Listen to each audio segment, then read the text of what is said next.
Hello.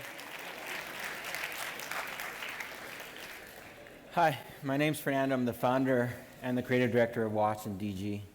Before I get started, I want to play a reel of some of our past work. Sound?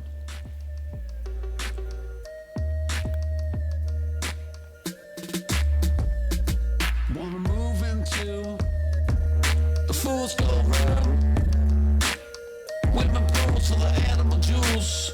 All the rules that you choose to use to get loose with the luminance moves. Bored of these limits, let me get it like wow. It's like right now. It's like wow. It's like right now. It's like wow. It's like right now. It's like wow. It's like right now.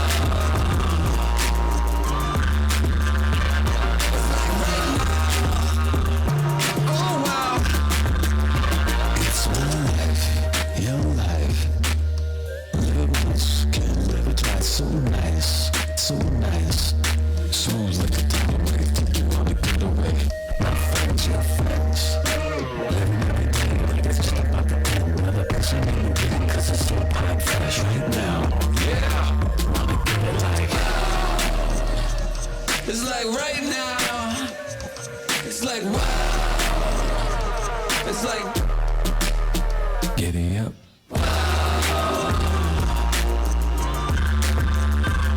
It's like right now.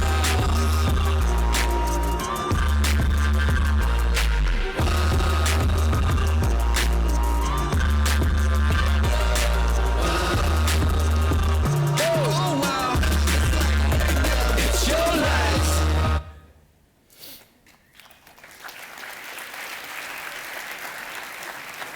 So, Watson is located in LA, and so, as you can see from the reel, most of our work has to do with like film, music. It has to do with film, TV shows, and some of the games, some games as well.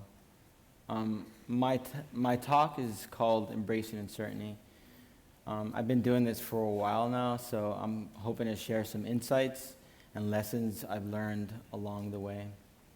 One of the things that I've learned when I look back is that that change is always happening, and the moment you think you've figured something out is the moment when something changes, and so it's always really difficult because you're always trying to catch up.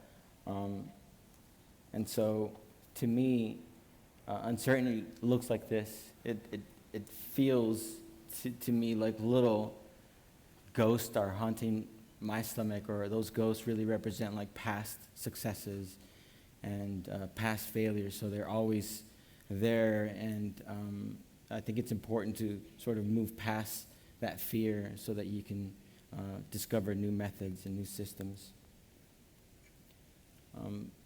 Before I get started on the lessons, I wanted to share this image because I'm a designer, and I'm a designer that started a company.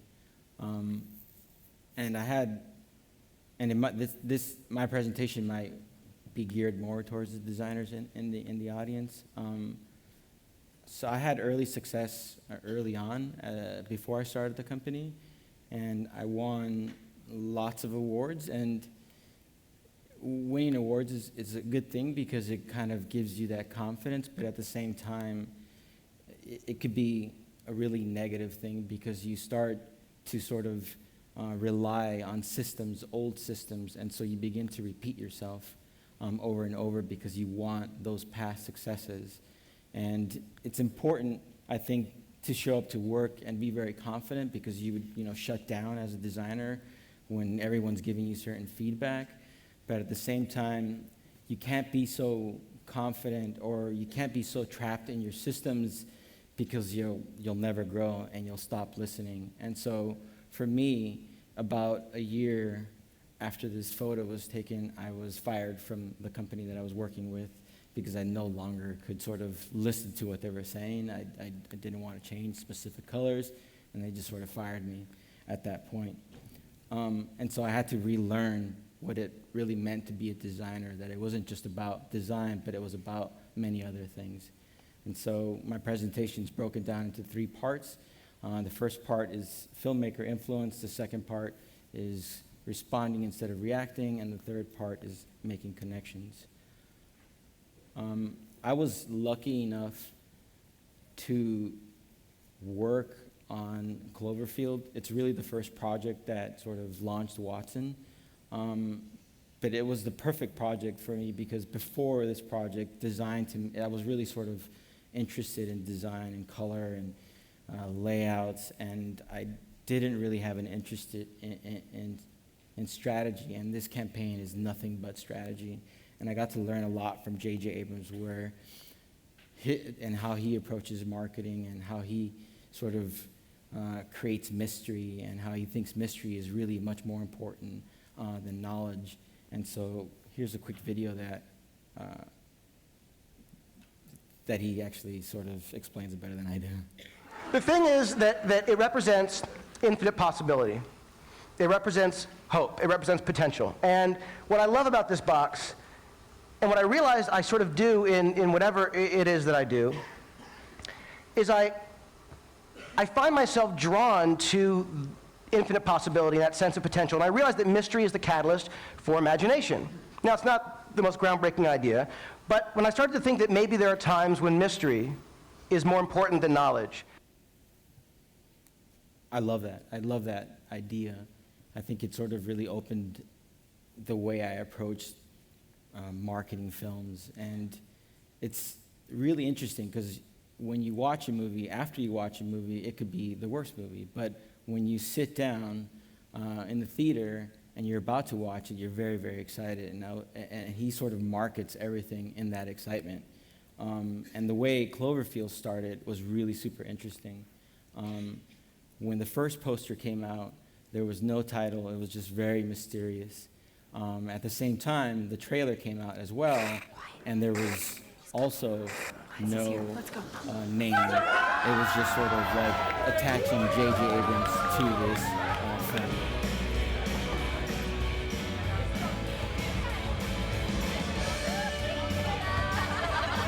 What is this for? It's for Rob. Say something to him before he leaves. Rob's awesome. What's interesting, though, Rob has is that they brought me on not to work on the main marketing campaign, but to work on a really small offshoot of the campaign. I don't know, I'm like And the main dude.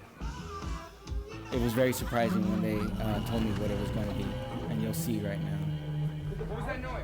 He sounded like an animal. Yeah, just everything. Phone calls are pouring into the New York One newsroom as a thunderous roaring.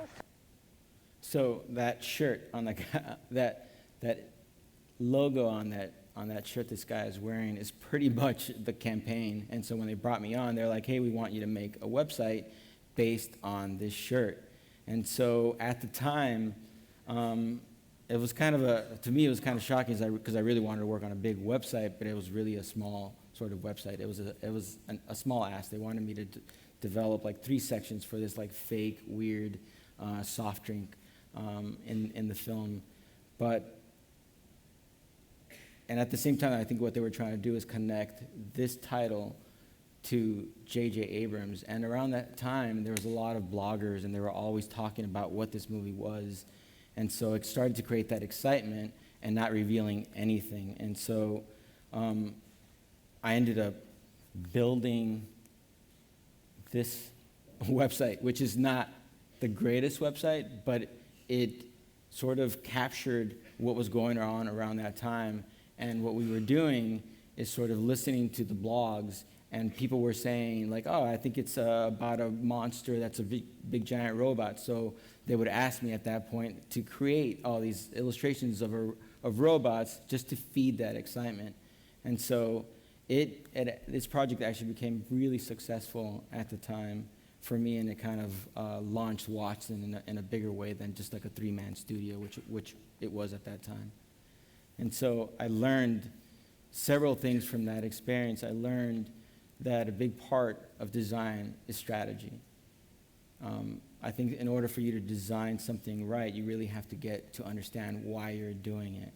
And at the same time, what ended up happening is that the market always tends to shift, and when things are being done a certain way and they shift from a different way, it's usually a few people, like small people, that are sort of like given these small projects, but those shifts sometimes become the next big wave, and I was part of that big wave because after that project, many other studios started to approach me and started to ask me to build the same type of thing. So I had to understand why it was working, and so getting to understand strategy and figuring that out is a really important aspect of design, at least for me. And so after this, I started to figure out like maybe a couple of things that I can do for other projects. So what I took from J.J. Abrams, I was like, don't reveal the story, was the first thing. The second thing was like find a visual or a conceptual hook, like the logo, and at the same time make an emotional connection so that you can actually get people hooked to what you're about to do. And so at this point, we started building all these different sort of campaigns around that, around these goals. And so for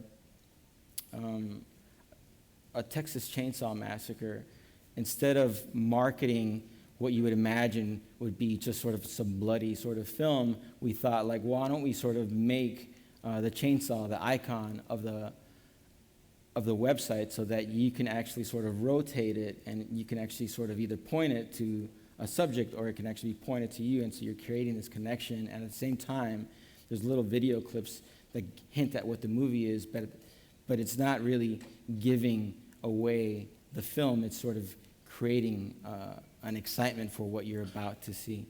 And so we built this sort of navigation system around that. The second project that we worked on that was very similar is this project for a movie called Beasts of the Southern Wild. And the movie itself is very poetic. The little girl in this movie is really, really poetic. And it was one of those movies where the stills weren't that great, and so you had to use footage, but at the same time, the stills didn't really convey what the movie was about. And so we took an element from the script and from what the girl says, and we built a navigation that sort of gave an idea of what that film represented. And so that quote was, the little girl says, "When it all goes quiet behind my eyes, I see everything that made me lying around in invisible pieces." So what we did is create a navigation that was single cell into embryo, because the movie was all about growing up and a father teaching his young daughter how to become independent. And so we built that navigation system to get that idea across. And so the second filmmaker that is important to me is Wes Anderson. And we worked on this project for him called the Grand Budapest Hotel. And we wanted to do the same thing. We were like, okay, let's figure out a way to create a website where you can sort of fly into the doorways or the windows so you can meet the characters in the film. And Wes was not interested in that. And so what he said instead was that he wanted to create a syllabus. And so like you were going to take a course. And for us, we were like, cool, yeah, perfect. Like send us the syllabus and we'll start making the website based on that text. And I think we waited for like weeks for it, and it never came. And at the time, the company was growing a little bit bigger, but there was literally no writers.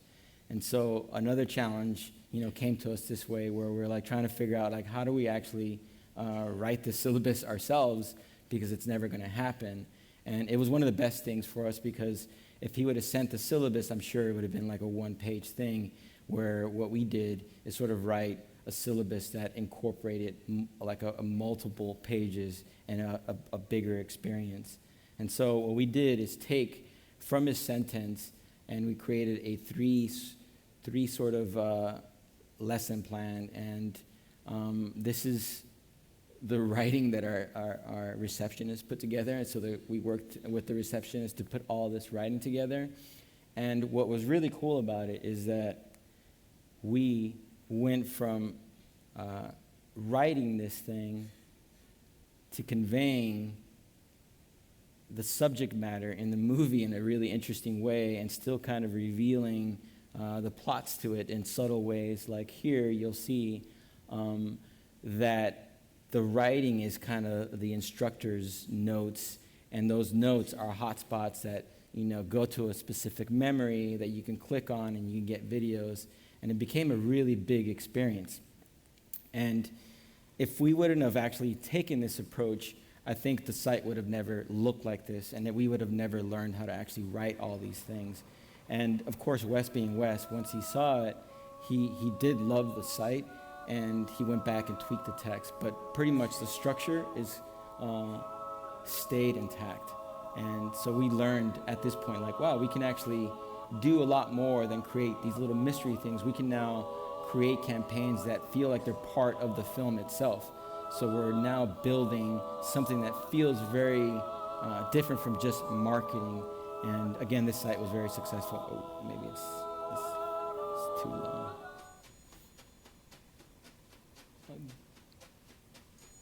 Well, it's very long. And so after this, another lesson that I've learned is that right around that time, Watson had become pretty successful in Hollywood at the time because we were building these stories, these big websites, and we were building them with Flash. We were building this experience with Flash. And after the Grand Budapest Hotel, Flash at that point died, and it became very scary for us at that point because we were wondering, whoa, how do we actually do this when we're used to this technology to create these sort of expansive worlds? And so there's a couple of things I've learned, and I think one of the things that you do in circumstances like this is that you don't have to throw away everything you've learned. You can still sort of control an element of what you can actually take from the past into the future. And at the same time, one of the best things that happens around when situations like this occur is that there are no standards. And it's really great when there are no standards, because at this point you can actually pretty much do whatever you want. And if you respond and sort of react, because when you react in fear, and when you respond, you can actually shape those possibilities. You can actually have a conversation with a client in a way that you can explain why something can be done a certain way.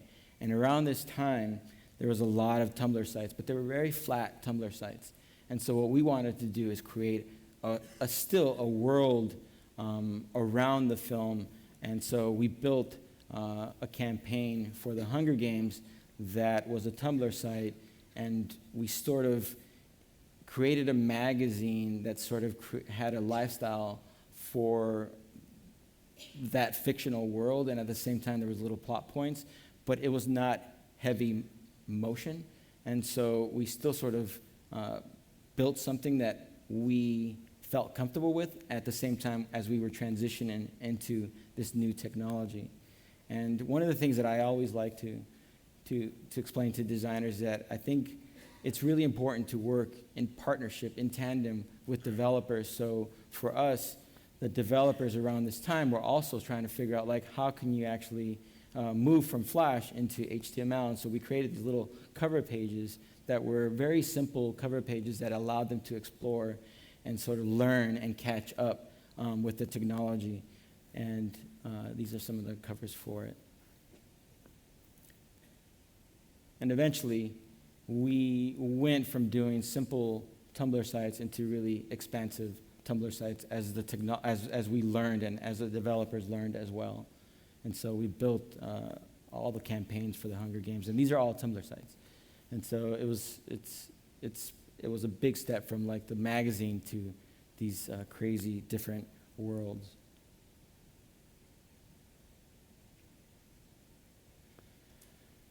So eventually,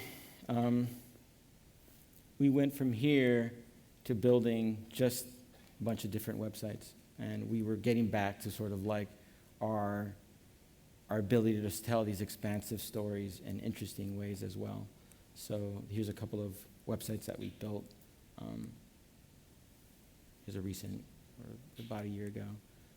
Here's another Wes Anderson project that we worked on, and at the same time,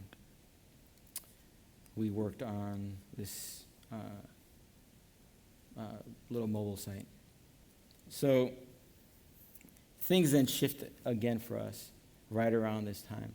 And so there was a point, at least in Hollywood, where our clients were no longer interested in websites. They were interested in content. And so we were used to building these stories and this sort of linear experience, and now they wanted to build content. And at the same time, for us, we were struggling as a studio with that idea because, again, we were like, we went from Flash, we solved the problem from Flash, and now we went into HTML, and we solved the problem in HTML, and we were still sort of holding who we were and building these like creative experiences, and now all of a sudden that was gone, and we had to actually create content outside of that lived in all these different channels. But that, again, is also a positive for us, or it became a positive because we can actually learn from what people were liking, and we could build sort of campaigns based on that knowledge.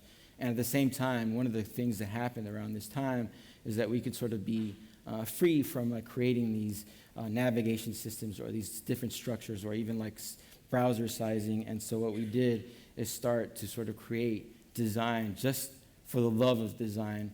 And it became a really empowering thing for us because we learned about just exploring different types of layouts that didn't have to sort of rely on a navigation or sort of a story. And so this is for Suspiria that we just worked on. We worked on these posters as well for the death of Stalin. And at the same time, we worked on a bunch of different campaigns. This is for the disaster artist. And this is for a film called The Handmaiden. And I'll show you a couple of pieces. And at the same time, at this point, we started to bring in animators. So like motion graphic animators that weren't just developers. And so that started to add a different sort of element to the design, to the studio, because now we had the ability to create these expansive websites. We were building like posters. And at the same time, now we started to figure out like how to actually incorporate 3D elements and animators to the studio, which really began to shape the way we started to think about campaigns as well. Here's just a few examples.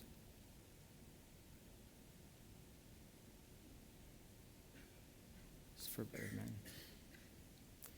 And so we also started to figure out how we can actually care about edit. that. I And so mean, we started bringing in editors. Whoever you want. You know, you could, my mom if you want. Can you hold off on the kahoogas, please? We're trying to have a conversation.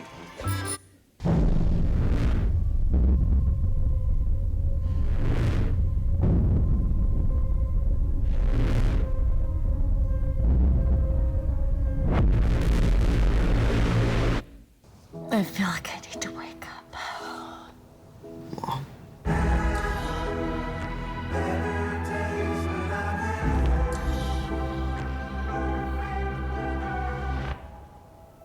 Come on, let's get you home. So now the studio that started out as like a designer and a developer has grown into a studio that now has editors, animators, designers that can design for print. And it's really sort of allowed us to sort of grow in different ways that I never imagined. And so here's just a couple of more pieces of content that we create for films.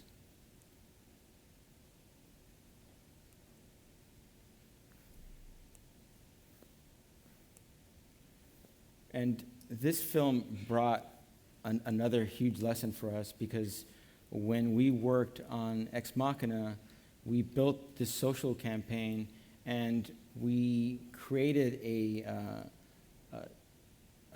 campaign around Tinder at the time, and because we knew people were like, right around that time, people would go to like places or like festivals and they'd hook up with other people. And so what we ended up doing is sort of creating a campaign where we put the star of this movie into a Tinder campaign, and we were thinking like, well, you know, we can mine it. We didn't know if it was going to be successful, so we thought like, well, we can actually mine all that information to create content, but something entirely different happened, and here's a video of it.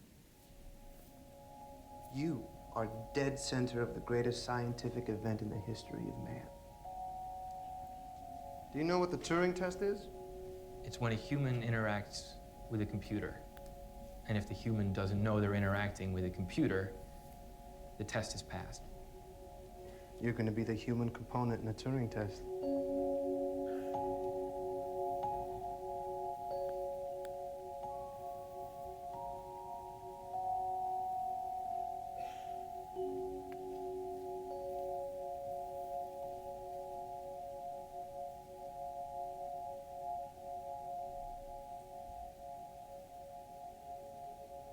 Does Ava actually like you?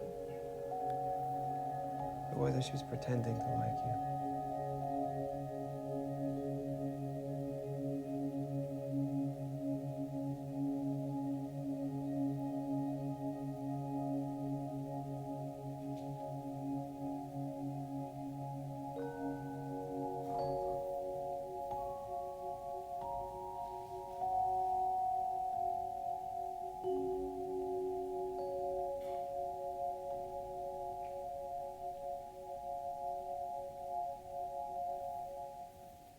So we didn't think this was going to happen at all. We just thought, like, well, we'll just create content based off of this. What we ended up doing is we hacked into Tinder at the time and built this AI around Ava. And if you watch the movie, you know that she's trying to she's experimenting to see if people could tell that she's human, and she's trying to learn what it means to be human. And for us, this campaign also taught us that we didn't just have to sort of design content or design websites. We can actually design situations, and those situations could be as powerful as the design itself. So we learned a lot at this point as well.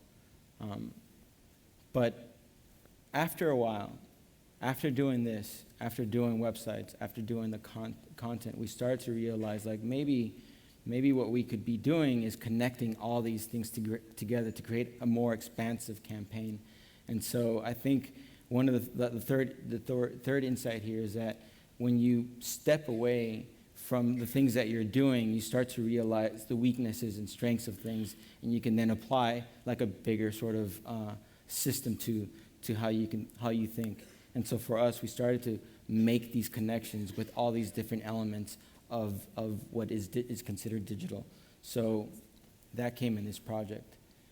So the client came to us, and the same client that we worked with, Ex Machina, and they really loved the fact that we were having this one-on-one conversation with the Ex Machina campaign, and they thought, like, well, can we actually do something similar with this movie? Because what we want to do is, what we want to convey is that we want people to feel like this Swiss Army guy was your best friend. So they asked us, can we make an SMS campaign for this? And we were like, of course, we can figure that out. But the big issue for us was like, well, why would anyone want to punch in their phone number if they don't know who this guy is? And so we created a campaign that sort of felt organic in the way you sort of walked into the SMS portion of the campaign. And this is a trailer. I don't know if you guys know the movie itself.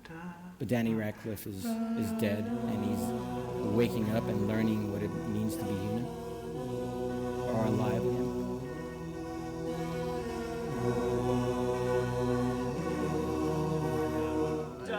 Remember Jurassic Park? What? I don't know Jurassic Park. If you don't know Jurassic Park, you don't know shit.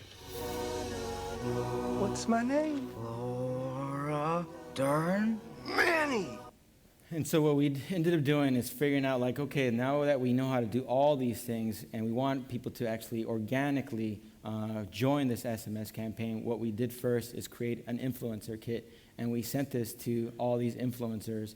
And when they opened up the bottle, they rolled it up, and it said, hi, I'm Manny, I'm dead, and I'm bored, text me here, SOS. And so people started texting them, and when they texted them, they revealed that there was an actual website. And at this website, you could toss them around, you can do all these things, And so we had to create a wacky enough experience that we can personalize it so that you can do a couple of things, that you would actually start sharing it with a couple of friends just to go to this website. Because eventually, Manny would tell you that if you texted him other words, he could do a lot of other things. So like he can actually, if you were thirsty, he can give you water with his mouth, or if you needed a compass, he can sort of navigate with his penis. And so it became a pretty popular website, and so people started going to the website and logging on and texting Manny, and eventually they didn't even realize they were actually signing on to the SMS thing. But like about 2 or 3 days later, they got an actual text from Manny, and Manny was like, "Hey, I thought we were friends. What happened?" And so that's when the second portion of the campaign started, where all of a sudden now you were having a one-on-one conversation with this dead character in this film. One nice thing is I know you can actually go on the website and you can sort of sign up and be friends with Manny, and You he'll can sign up and... I sign... Because okay, so there's a game where you can go online and throw my lifeless corpse around, if you would like to do that. And please, you have my permission. Go and do it. It's great fun. And then if you play the game for a while, it like tells you to text a number, and then so I text it, and then like it asks you questions that Manny asks in the film. So I was in rehearsal the other day, like rehearsing this bit about, like, I don't know, talking about something important and heavy, like Snowden. And then suddenly my phone starts vibrating, which is embarrassing anyway, because I shouldn't have had it being loud in rehearsal. So I'm going for my phone, and suddenly I'm like, oh, it's my character from Swiss Army Man. It's texting me, what is sex? He's like texting me like bizarre questions. What is sex? I think I just said it's great, you'd enjoy it. I think that was the extent of the advice that I gave him. I was in rehearsal.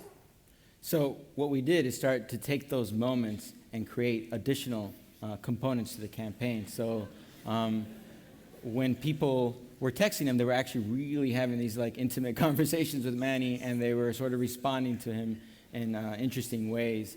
And so we built this little Tumblr site really quickly so that people could get an idea of like, oh, people are actually really having a conversation with him.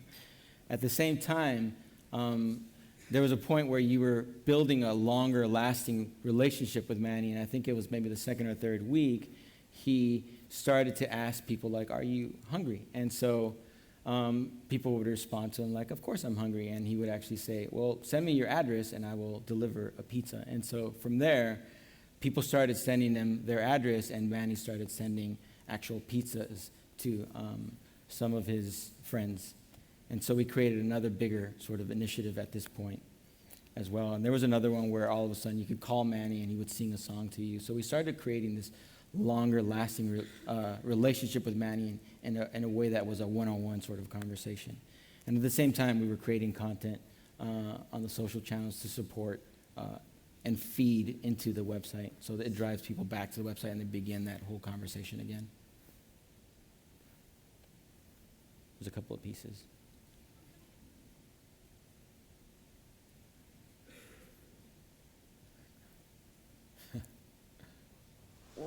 What's underneath their clothes? They're boobs and vaginas, butts. Boobs, vaginas, and butts. What do you do with those? And so I guess for me, the biggest takeaway is that there's continuous change. And you have to sort of respond to those changes and be open to those changes. And it's really important that you just relax and you get comfortable with being uncomfortable. And the company was named after James Watson, and I love this quote. You move forward with knowledge, you prevail through knowledge. And so that's it. Thank you.